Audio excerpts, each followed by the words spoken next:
सोलापूर महानगरपालिकेच्या महापौर देवडीवरून मराठा समाजात तीव्र नाराजी व्यक्त होत असून मराठा आंदोलक रामभैया जाधव यांनी स्वतःच्या रक्ताने पत्र लिहून आंदोलनाचा इशारा दिला आहे। हे पत्र राज्याचे मुख्यमंत्री देवेंद्र फडणवीस, भाजप प्रदेशाध्यक्ष रवींद्र चव्हाण यांना उद्देशून आहे।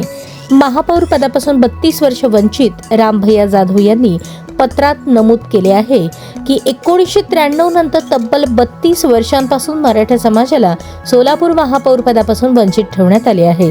विविध कालखंडात पद्मशाली, मुस्लिम, लिंगायत, लमाण, ब्राह्मण, कैकाडी आणि धनगर समाजातील प्रतिनिधींना महापौर पदाची संधी मिळाली, मात्र मराठा समाजाला संधी देण्यात आलेला नाही असा आरोप त्यांनी केला। जोपर्यंत मराठा समाजाचा महापौर होत नाही तोपर्यंत हा लढा सुरूच राहील असा इशाराही त्यांनी दिला आहे। यंदा 3 दशकांनंतर मराठा समाजाचा महापौर करण्याची संधी भाजपकडे असताना शहरातील काही प्रमुख नेत्यांमुळे ती संधी गमावली गेली असा आरोप जाधव यांनी पत्रातून केला आहे। जिल्हा परिषद निवडणुकांचा संदर्भ देत 68 पैकी 30 जागांवर भाजप विरोधी उमेदवार निवडून आल्याचे त्यांनी नमूद केले असून हीच या मराठा द्वेषींना जनतेने दिलेली प्रतिक्रिया आहे असे ते म्हणाले। दरम्यान देवेंद्र फडणवीस यांनी 2016 मध्ये घेतलेल्या मराठा आरक्षणाच्या निर्णयाचे तसेच 2025 मध्ये अण्णासाहेब पाटील महामंडळासाठी 700 कोटी रुपयांची तरतूद केल्याबद्दल मराठा समाजाने पहिला सत्कार केल्याची आठवणही त्यांनी करून दिली। आम्ही कोणत्याही व्यक्ती किंवा समाजाच्या विरोधात नाही, प्रत्येक समाज हा आमचा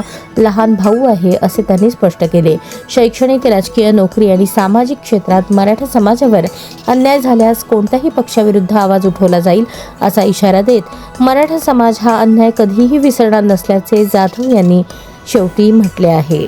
सोलापूरच्या राजकारणात या रक्ताने लिहिलेल्या पत्रामुळे खळबळ उडाली असून आगामी काळात या मुद्द्यावर राजकीय वातावरण अधिक तापण्याची शक्यता व्यक्त केली जात आहे।